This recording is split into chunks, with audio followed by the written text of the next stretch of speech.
Hello friends, I'm in front of the computer. You know what that means, it's screen sharing time. Alright, the Dirt Report today is about one of my favorite things, solar battery advertisements that get thrown into your letterbox. Someone sent me a flyer from Solar Battery Group and first of all, they had my address on there, which is kind of scary. Not my name, but just the address. And when you first look at this, it sounds bloody incredible. They're offering a fully installed system for 2,980 Australian dollars. That's it, just shy of $3,000 and it's done and dusted. They hopefully, obviously explain how they've arrived at this magical number. So let's roll the intro and let me show you what I got in the mail so you know what to look out for and avoid.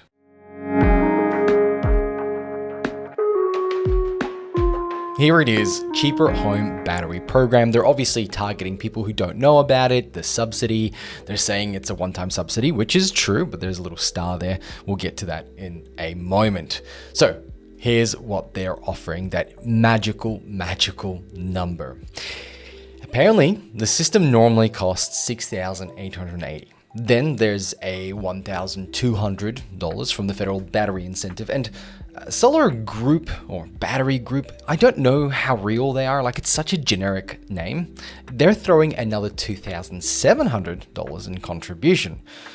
Take all of that away and suddenly we've got a fully installed battery sitting at around 2,980, an absolute bargain. Except of course, you know what we need to do now? We need to go down, all the way down, past all the giant writing, past the phone numbers, past the nice colorful graphics. And I just want to point out one thing just behind me, just here, you can see the Anchor Solix. I know for a fact that Anchor Solix is at least 15 to 16 grand in that configuration of, that'll be 15 kilowatt hours. Well, here is where we discover what this actually means. The advertised price is based on an Alpha ESS Smile B3 Plus with a 5 kilowatt hour battery.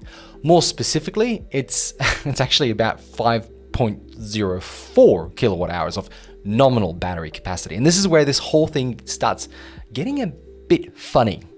Under the Federal Cheaper Home Batteries Program, an eligible battery needs to have at least 5 kilowatt hours of nominal capacity. This thing is 5.04. This isn't just a small home battery. This thing is basically standing on the front step of the minimum battery size required to achieve the government scheme.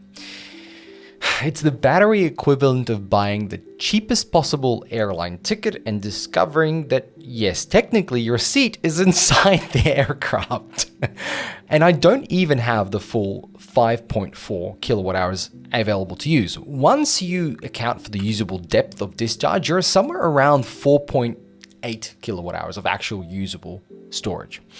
Now, 4.8 kilowatt hours isn't completely useless. I say that with a big asterisk somewhere above me. There are definitely households where that amount of storage could do something, but I think people need to understand just how small this is compared with a battery system you're probably seeing advertised everywhere at the moment. If your house was averaging 1 kilowatt of consumption, you get less than 5 hours out of this. At 2 kilowatts, you're down to little over 2 hours. And if you're somehow continuously pulling the 3 kilowatts that this system can potentially output, because it's a 5 kilowatt hour stack, you're getting somewhere of around an hour and a half. Congratulations! Your home battery can almost make it through Shrek. And that leads us to the second problem, because battery capacity and battery power are two completely different things. Capacity is basically the size of your fuel tank. Power is how much electricity the system can actually deliver at one moment. And this Alpha ESS system has a maximum AC output of around 3 kilowatts. Now again, 3 kilowatts isn't completely useless if you got your fridge running, some lights, the TV, internet, a computer, that's probably just a laptop, and general household stuff, you could potentially be perfectly fine. But start stacking larger appliances together and 3 kilowatts disappear extremely quickly. Turn on the kettle, that's 2 kilowatts.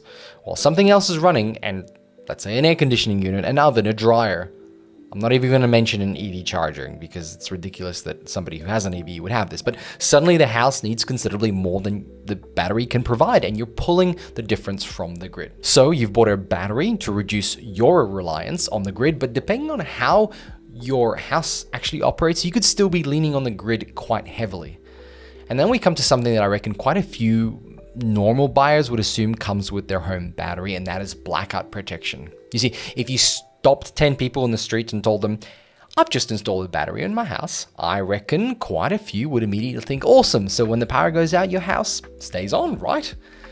Not necessarily, because if we go back into our favorite little section of this flyer, the fine print specifically says that blackout protection is not included in this advertised price. It also says switchboard upgrades, which is pretty standard, and meter charges and other non-standard electrical works aren't included either. Now, most say that anyway because they kind of don't want to walk in and be like, holy crap, this needs a whole new upgrade.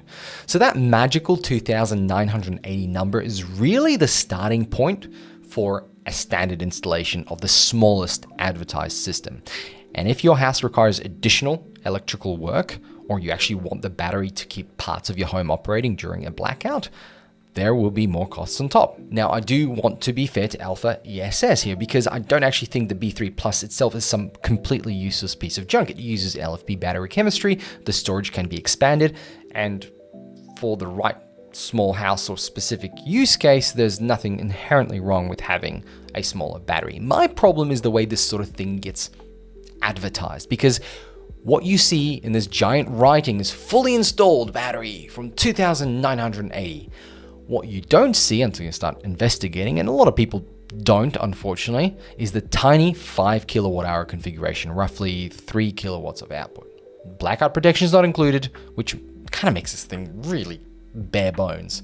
Of course, additional electrical work and so on. Lastly, there's one other number on this flyer I'd be asking questions about.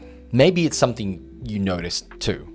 They say the total system cost is $6,880, and the government incentive removes about $1,200 there. And then the solar battery group is contributing another $2,700 themselves. Now, whenever somebody tells me they're personally giving me $2,700, and that happens every day, my little antennas go up and I immediately become extremely interested in how we arrived at that number. And this kind of advertising is actually one of the reasons I built TechManPat Compare. Instead of trying to compare giant marketing numbers and then getting the microscope out to work out what you're actually buying, you can compare batteries based on specifications that genuinely matter. Capacity, usable capacity, power output, warranty features, and what you're actually getting for the money, real money that you will be spending on it. So check the link below, compare.techmanpat.com.au before you buy anything. Make sure to like and subscribe, and I'll catch you in the next one. Bye!